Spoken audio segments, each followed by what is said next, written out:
বড় বড় অ্যাপার্টমেন্টগুলোতে আপনি একটা জিনিস খেয়াল করবেন, সবগুলোতেই কিন্তু ফায়ার এক্সটিংগুইশার রাখা হয়, যেগুলো দিয়ে আগুন লাগলে আমরা আগুন নিভাতে পারি। তো ওই অ্যাপার্টমেন্টগুলোতে তো খুব স্বভাবত সবসময় যে আগুন লাগে এরকম না। আমরা যে এত বড় একটা জাহাজ নিয়ে পৃথিবীর এক প্রান্ত থেকে সমুদ্রের মাঝপথে আরেক প্রান্তে চলে যাই, এই প্রান্তের কথাই চিন্তা করুন। এখান থেকে কয়েক হাজার কিলোমিটার, না কয়েক হাজারের মধ্যে হয়তো বা কোনো মানব জমিনের অস্তিত্ব পাওয়া যেতেও পারে, কিন্তু কয়েকশো কিলোমিটারের মাঝে নাই, এটা শিওর থাকেন। আর এখানে যদি আমাদের জাহাজে কখনো ভুলবশত আগুন লেগে যায়, তাহলে সেই আগুন নিভানোর জন্য কেউ এখানে আমাদের রেস্কিউ করতে আসবে না। আর যদি আসেও, আস্তে আস্তে যা হওয়ার তা হয়েই যাবে। জাহাজ পুরো দেখবেন যে একবারে পানির নিচে তলিয়ে জ্বলে পুরো সারকার হয়ে যাবে। তো এখন আমাদের তো কিছু সেফটি সিস্টেম থাকতে হবে, যেন জাহাজে আগুন লাগলে সে আগুনটা আর বাড়তে না পারে, অথবা আগুনে আমাদের এই নেভানোর জন্য যে প্রিকশন বা আমাদের যত সেফটি আমরা নিতে পারি। তো জাহাজে আগুন লাগানোর পর বা আগুন যদি লেগে যায়, তাহলে আগুন নেভানোর জন্য কি কি বা কত টাইপের ফায়ার এক্সটিংগুইশিং সিস্টেম থাকে, আজকে আমি আপনাদের এটাই দেখাবো। প্রথমেই বলে নেই, আমাদের জাহাজে কিছু ফায়ার এক্সটিংগুইশার থাকে, তারপর আমাদের কিছু পানির লাইন থাকে। যেই পানির লাইনগুলো দিয়ে আমি যদি একটু দেখি, তাহলে দেখবেন যে প্রত্যেকটা জায়গায় একটু পরপরে আমাদের এই হোসগুলো থাকে। দেখবেন যে যখন ফায়ার সার্ভিস থেকে কেউ আসে, তারা কিন্তু আগে পানি দিয়ে আগুন নেভানোর চেষ্টা করে। তো তাদের সাথে দেখবেন যে বড় একটা মোটা পাইপ থাকে, সেই পাইপগুলো দিয়ে তারা আগুনটা নেভায়। এই যে আমাদের এটা যেটা দেখছেন, এখানে দেখেন লেখা আছে ফায়ার হোস। তো এটার ভিতরেই কিন্তু আমাদের ফায়ার হোস থাকার কথা। আমরা যদি একটু চেক করি, তাহলে আপনি ব্যাপারটা বুঝতে পারবেন। এই যে এখানে দেখেন আমাদের ফায়ার হোস রাখা আছে। তো আমরা যদি এটাকে আবার লক করে দেই, এটা হচ্ছে আমি এখন যে জায়গায় আছি, এটাকে বলে জাহাজের ডেক। শুধু জাহাজের ডেক অংশ না, ইঞ্জিন রুম বলেন বা প্রত্যেকটা জায়গায় কিছু দূর পরপরেই সেফ ডিস্টেন্সে এর রকমের ফায়ার হোস লাগানো থাকে, যেগুলোর সাথে আমরা এই যে একটা ম্যানিফোল্ড আছে, আমি আপনাদের দেখাই। এই যে লাল যে ভাল্বটা দেখছেন, এই যে এটা, এই দিক দিয়ে পানির প্রেসারে খুব হাই প্রেসারে পানি বের হয়। আমরা এই পাইপটাকে যেটা দেখলাম, এই পাইপটাকে এটার সাথে কানেক্ট করব। এটার সাথে কানেক্ট করার পর যেখানে ধরুন এখানে যদি আগুন লাগে, তাহলে এখানে আমরা ওই পানি দিয়ে আগুন নেভাবো। এখন আগুন তো অনেক টাইপের হইতে পারে, ধরেন ইলেকট্রিক্যাল ফায়ার। তো এখন ইলেকট্রিক্যাল সুইচ বোর্ডে যদি আগুন লাগে, তাহলে তো আপনি আর পানি দিয়ে ইলেকট্রিক লাইনে আর পানি মারতে পারবেন না। তো তখন সেজন্য আমাদের এক্সটিংগুইশিং সিস্টেমটা আলাদা হতে হয়।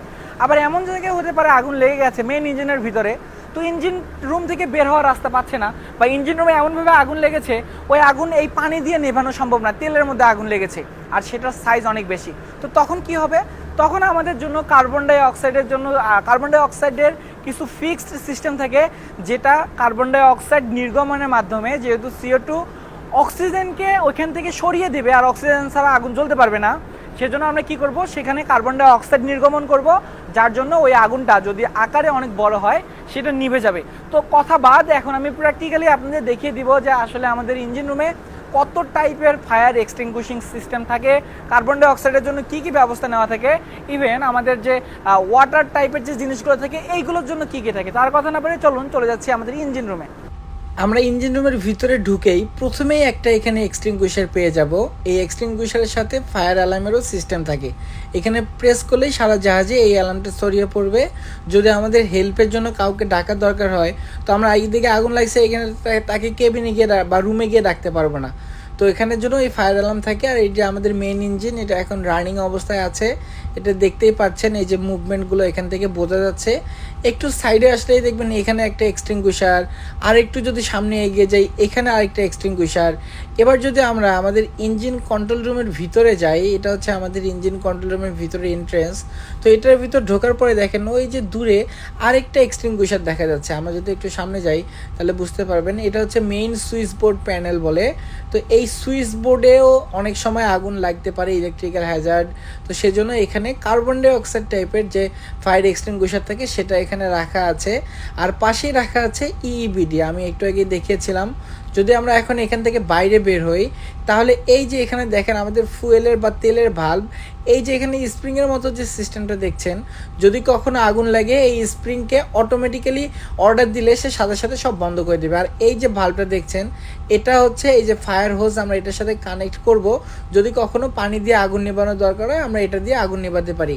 আর যা ফায়ার ফাইটার থাকে, যখন আমরা তাদেরকে ডাকি তখন তারা আসার পরে কিন্তু এইগুলো দিয়েই পানি নেভানোর ট্রাই করে।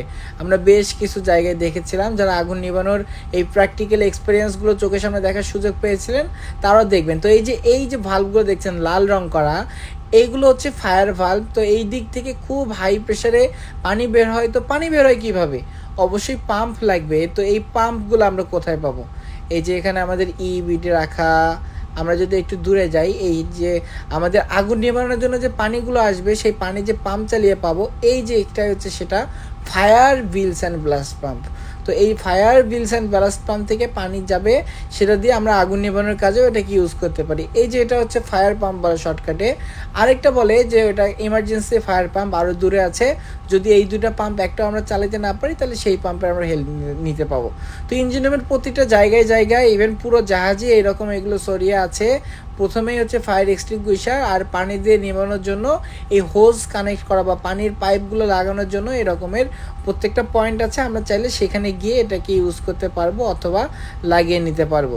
তো এখন যদি আমরা উপরে চলে যাই, তাহলে আপনি দেখতে পারবেন আমাদের ইঞ্জিন রুমে এই যে এখানে যে মেইন ইঞ্জিনটা দেখছেন, আর একটু যদি আপনি সামনে যান, তাহলে এখানে কোথায় কী কী আছে, কী কী সিস্টেম, সব কিছু দেখতে পাবেন।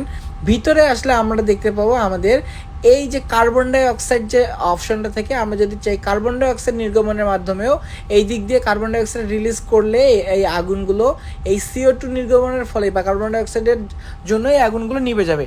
আমরা যদি একটু সাইডে তাকাই, তাহলে দেখেন এখানে এই যে CO2 being release ভ্যাকেট engine room, যদি কখনো এখানে কার্বন ডাই অক্সাইড নির্গমন হয়, এটা যেহেতু অক্সিজেনের অভাব করায়, তো এখানে আপনি থাকলে হয়তো বা এই কার্বন ডাই অক্সাইডের জন্য আগুন তো নিভবে, আপনিও মারা যাবেন। তো এখানে আরেকটা সিস্টেম থাকে, এটাকে বলে স্প্রিংলার সিস্টেম। এই যে এখানে যদি কখনো হিট অথবা স্মোককে ডিটেক্ট করতে পারে, তাহলে অটোমেটিক্যালি এই দিক দিয়ে পানির নির্গমন হবে। আমরা বিভিন্ন মুভি শুটিংয়ে এরকমই দেখেছি। এখানে পাশাপাশি আমাদের এই যে ইবিডি রাখা, যদি এখান থেকে আমাদের বের হওয়া দরকার হয়, সেই ইবিডিকে আমরা নাকে পড়ে বা অক্সিজেনের অভাবটাকে পূরণ করে এখান থেকে বাইরে বের হতে পারবো। ধন্যবাদ এতক্ষণ ভিডিওটি দেখার জন্য। বুঝতে কোথাও কোনো সমস্যা থাকলে অবশ্যই কমেন্টে জানিয়ে দিবেন, আমি যতটুকু পারি আপনাদের কমেন্টসে রিপ্লাই করব। এতক্ষণ পর্যন্ত যারা আমার ভিডিওটা দেখলেন তাদেরকে অনেক বেশি ধন্যবাদ। পরবর্তীতে আপনি কী নিয়ে ভিডিও চান অবশ্যই কমেন্টে জানিয়ে দেবেন। ধন্যবাদ আবারও, সবাই অনেক বেশি ভালো থাকবেন। ফেসবুক, ইউটিউব, টিকটকে গিয়ে সার্চ করে নিতে পারেন হৃদয় দ্য সেলর। এতক্ষণ সাথে ছিলাম আমি হৃদয়, এটা তো বলার অপেক্ষা রাখছে না। সবাই অনেক ভালো থাকবেন, ধন্যবাদ, আসসালামু আলাইকুম।